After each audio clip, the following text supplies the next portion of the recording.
Assalamualaikum warahmatullahi wabarakatuh. Pada tahun 1830, Pangeran Diponegoro ditangkap atas tipu daya Belanda di Magelang, termasuk para pasukan dan pengawalnya juga dilucuti. Pasukan Belanda tak henti-hentinya mengejar pengikut Pangeran Diponegoro di berbagai pelosok Jawa, terutama di pedalaman Yogyakarta, Jawa Tengah dan Jawa Timur. Untuk itu, beberapa bekas pasukan ini kemudian terus masuk ke pedalaman dan membentuk jejaring santri melalui padepokan-padepokan yang didirikannya.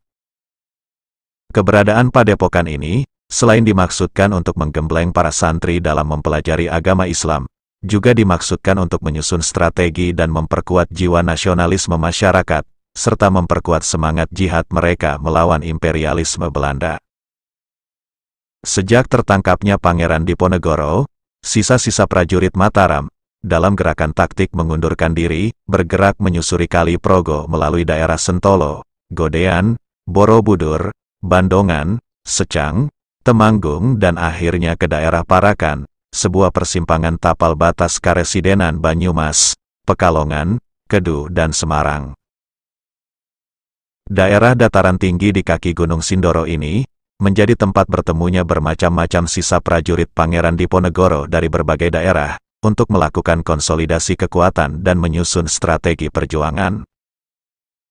Di antara pengawal Pangeran Diponegoro yang sempat meloloskan diri dari kejaran Belanda adalah Kiai Haji Raden Hadiwijaya. Untuk menghindari kejaran Belanda, beliau berganti nama menjadi Kiai Haji Muntaha. Dalam Perang Jawa, yang terjadi tahun 1825 sampai tahun 1830, Kiai Muntaha dikenal sebagai ulama sekaligus pejuang asal Temanggung. Kiai Haji Raden Hadiwijaya atau Kiai Muntaha masih keturunan Raden Mas Sandeyo, Kiai Nur Iman Melangi Sleman Yogyakarta. Bila dirunut lebih ke atas, silsilah Kiai Muntaha sampai kepada Untung Suropati. Leluhur Kiai Muntaha yang terlacak adalah Kiai Wongso Taruno yang merupakan suami Raden Roro Irawati, Putri Surowiroaji atau Untung Suropati, Tumenggung Wiranegara Pasuruan. Kiai Muntaha seangkatan dengan Kiai Haji Abdussalam atau dikenal dengan nama Mbah Syihah, yang kemudian mendirikan Pondok Pesantren Tambak Beras Jombang, Jawa Timur. 2 tahun setelah Perang Jawa berakhir, yakni tahun 1832, Kiai Muntaha tiba di desa Kalibeber, Wonosobo, dan beliau diterima baik oleh Mbah Glondong Jogomenggolo, tokoh masyarakat setempat. Kemudian atas usul atau petunjuk Mbah Glondong Jogomenggolo, beliau mendirikan musola dan padepokan santri di Dusun Karangsari, Ngebrak, Kalibeber, Wonosobo, di pinggir Sungai Prupuk yang sekarang dijadikan makam keluarga Kiai. Pada awal berdirinya, sebagian besar masyarakat Wonosobo mengenal dengan nama Padepokan Kali Prupuk atau Pesantren Kali Prupuk. Nama Kali Prupuk merujuk pada posisi pesantren yang bersebelahan dekat dengan aliran Sungai Prupuk. Karena luapan banjir yang berlangsung terus-menerus, memaksa pesantren dengan langgar kecilnya itu, hijrah ke lokasi yang dinilai lebih aman. Maka kegiatan pesantren dipindahkan ke tempat yang sekarang dinamai Kauman, Kalibeber. Lokasi baru itu, yakni wilayah Kalibeber, dulunya Kampung Pecinan, yaitu kampung yang dihuni oleh etnis Cina. Karena kebijakan kolonial, lantas ditinggalkan penghuninya, yang tersisa di kampung itu tinggal warga Muslim. Di periode awal pesantren berdiri, Kiai Muntaha lebih banyak mengajarkan dasar-dasar keislaman. Santri lebih banyak dibekali ilmu tauhid, fikih, tajwid, pengenalan huruf Arab dan sebagainya. Materi yang diajarkan Kiai Muntaha adalah hal-hal yang berkaitan dengan ibadah yang dikerjakan sehari-hari. Kiai Muntaha juga menggembleng para santri dengan kemampuan bela diri. Hal itu sebagai modal menghadapi serangan penjajah Belanda yang datang sewaktu-waktu. Dengan penuh ketekunan, keuletan dan kesabaran, secara berangsur-angsur masyarakat Kalibeber, Mojo Tengah, Kabupaten Wonosobo dan sekitarnya memeluk agama Islam, atas kesadaran mereka sendiri. Mereka juga mulai meninggalkan kebiasaan buruknya, seperti berjudi, menyabung ayam, minum minuman keras, dan perbuatan maksiat lainnya. Sedangkan warga yang tinggal di daerah Padepokan Baru yang tidak mau secara sukarela memeluk Islam, atas kemauan sendiri banyak yang meninggalkan kampung itu. Padepokan ini kemudian berkembang menjadi pondok pesantren Tahfidul Quran Al-Asy'ariyah. Lokasi pondok pesantren Tahfidul Quran Al-Asy'ariyah ini tidak jauh dari Gunung Dieng. Berada 10 km di sebelah utara kota Wonosobo, kota dingin di sebelah barat kota Magelang. Setelah kurang lebih 28 tahun memimpin pesantren, pada tahun 1860, Kiai Muntaha wafat. Kepemimpinan pondok pesantren Al-Asy'ariyah kemudian digantikan oleh putra beliau, Kiai Haji Abdurrohim. Sejak muda, Kiai Abdurrohim telah dipersiapkan oleh ayahnya untuk meneruskan perjuangan mensyiarkan Islam dan memimpin pesantren. Beliau adalah seorang kiai yang ahli dalam bidang pertanian juga ahli tasawuf. Kiai Abdurrohim pernah nyantri di pondok pesantren Kiai Abdullah Jetis Parakan Temanggung. Beliau dikenal sebagai santri yang alim, sehingga kealimannya membuat Kiai Abdullah terpikat. Sang guru kemudian mengambilnya sebagai menantu. Di bawah pengasuhan Kiai Abdurrohim, pesantren Kalibeber berkembang pesat. Beliau meneruskan sistem pengajaran yang telah dirintis ayahnya. Namun, di penghujung kepemimpinannya, penjajah Belanda semakin sewenang-wenang terhadap penduduk Indonesia. Kondisi ini ditanggapi oleh pesantren Kalibeber dengan mengikut sertakan para santrinya dalam perang gerilya, sehingga mengakibatkan pesantren mengalami masa surut. Selama 56 tahun Kiai Abdurrohim memimpin pesantren Al-Asy'ariyah Kalibeber, beliau juga menulis Al-Quran dengan tulisan tangannya sendiri. Kitab suci itu ditulis saat Kiai Abdurrohim berada di atas kapal laut yang menuju Tanah Suci saat pergi berhaji.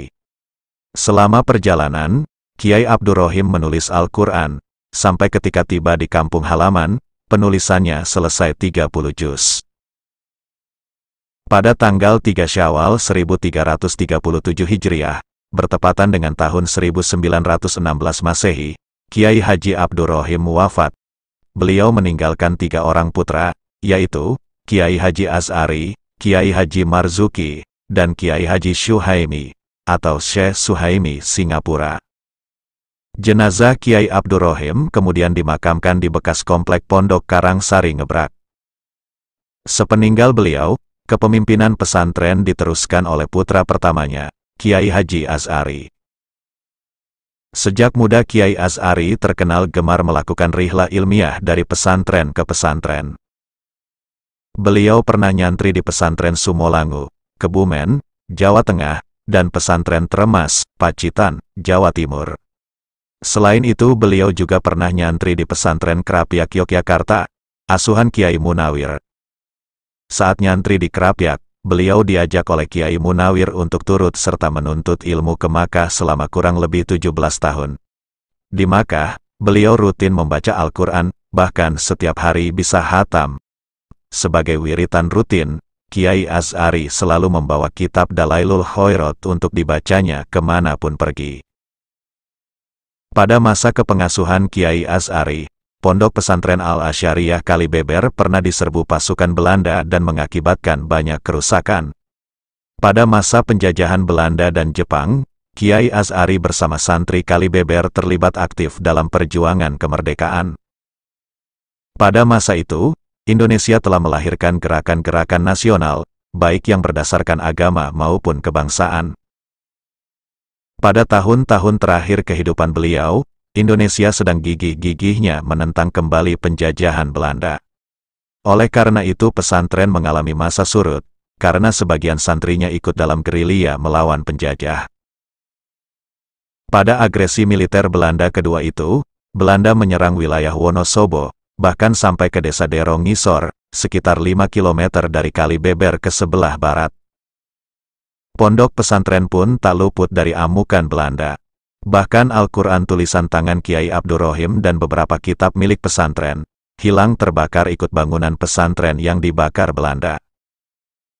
Sementara itu, Kiai Az'ari yang sudah lanjut usia, terpaksa mengungsi ke Dero Duur, Kecamatan Mojo Tengah, sekitar 8 km dari Kali Beber.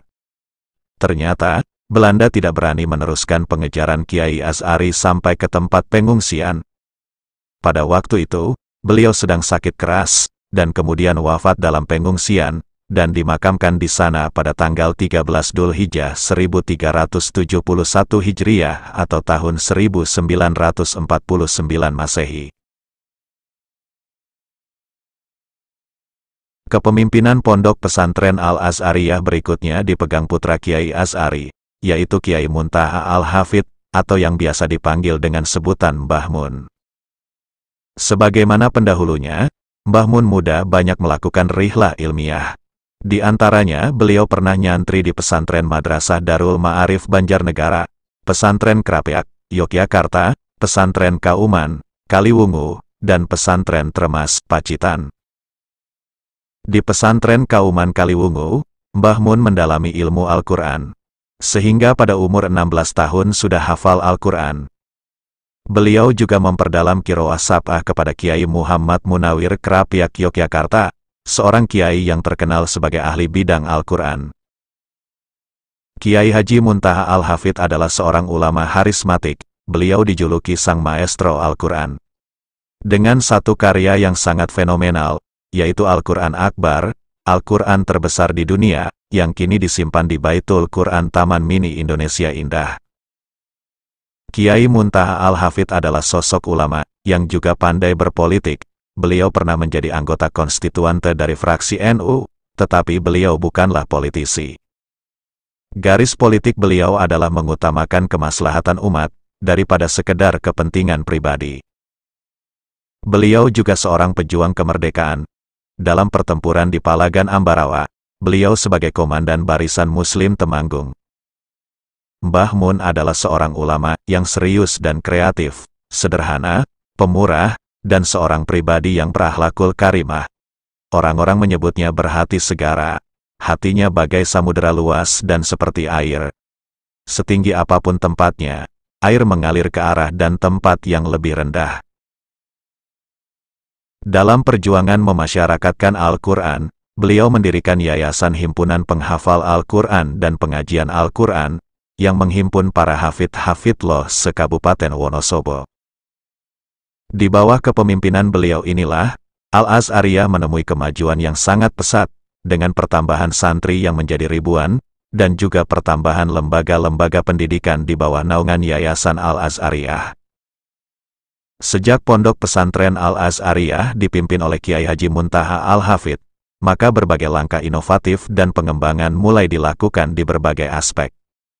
Sehingga jika sekarang kita melihat perkembangan pesantren ini tidak lain adalah karena jasa dan perjuangan beliau. Langkah pengembangan tersebut disesuaikan dengan situasi dan kondisi masyarakat. Pengembangan itu antara lain dalam masa-masa awalnya, pesantren lebih mengkhususkan pada pengkajian dan hafalan Al-Quran, yang masih tetap dipertahankan bahkan lebih dikembangkan lagi. Berbagai ide Kiai Haji Muntaha terimplementasikan selama memimpin pondok. Ide di bidang pendidikan tampak dengan munculnya berbagai unit pendidikan, antara lain, Taman Kanak-Kanak Hajah Maryam, Madrasah Diniyah Wusto, Madrasah Diniyah Ulya, Sekolah Madrasah Salafiyah Al-Asy'ariyah, SMP Tahassus Al-Quran, SMU Tahassus Al-Quran, SMK Tahassus Al-Quran, dan Universitas Sains Al-Quran.